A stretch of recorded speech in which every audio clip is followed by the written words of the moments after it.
Banyak yang tak tahu, ternyata sejumlah tanah ini mengandung emas. Dalam dunia tambang emas, jenis material tanah paling terkenal yang mungkin menunjukkan keberadaan emas yaitu dikenal sebagai pasir hitam. Pasir hitam tentunya bukan bukti keberadaan emas di dekatnya, hanya saja tanahnya banyak mengandung mineral dan logam berat, salah satunya adalah emas. Pasir hitam tidak seberat emas. Beratnya hanya lebih dari 3 kali berat besi yang bercampur dengan sebagian besar pasir hitam, sehingga pasir hitam yang mengandung logam masih lebih berat dari kebanyakan zat lainnya.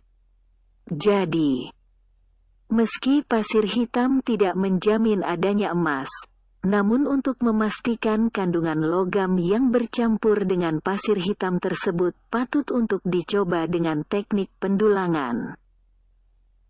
Bahan warna tanah bisa menjadi indikator adanya emas. Biasanya tanah yang bercampur dengan serbuk besi atau biji besi adalah indikator baik yang memungkinkan akan adanya emas di area tersebut. Material tanah yang mengandung pasir besi tersebut berwarna kuning atau kemerahan dan atau juga bisa berwarna hitam asalkan tidak teroksidasi. Di mana besi atau logam berat lainnya berada. Emas juga dapat ditemukan bersamaan dengan material-material tersebut. Tanah dan batuan kadang-kadang memutih menjadi warna yang lebih terang daripada batuan terdekat lainnya.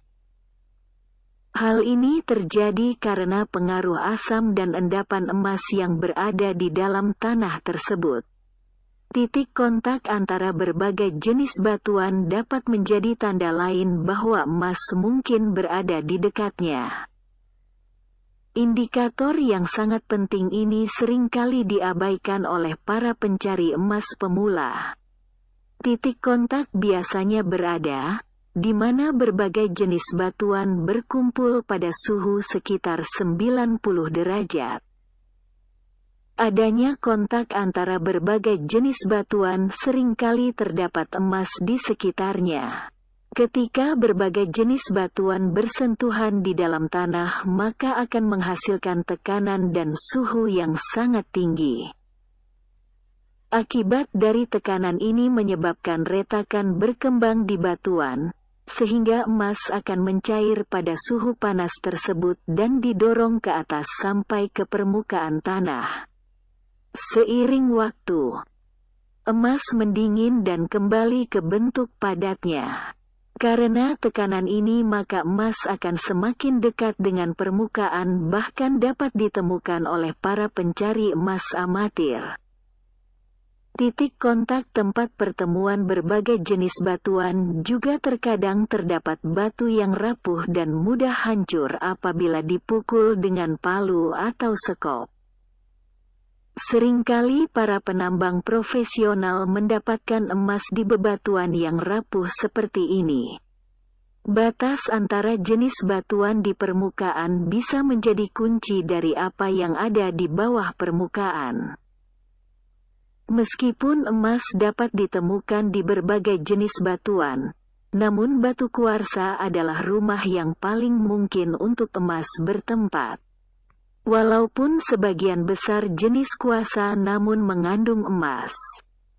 Namun batu kuarsa yang rusak rapuh dan kotor adalah yang berkemungkinan besar memiliki emas.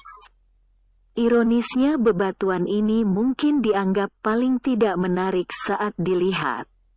Namun potongan coklat atau oranye yang terkandung dalam kuarsa kotor adalah pirit besi teroksidasi yang umumnya ditemukan dengan emas.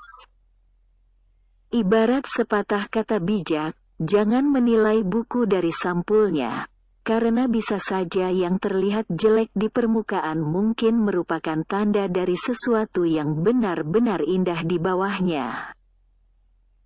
Salah satu karakteristik kurasal kotor dan rapuh yaitu materialnya sangat mudah untuk dihancurkan dengan palu atau sekop. Mungkin ada garis emas tipis di bawahnya yang dapat Anda kunci untuk menentukan apakah itu emas asli.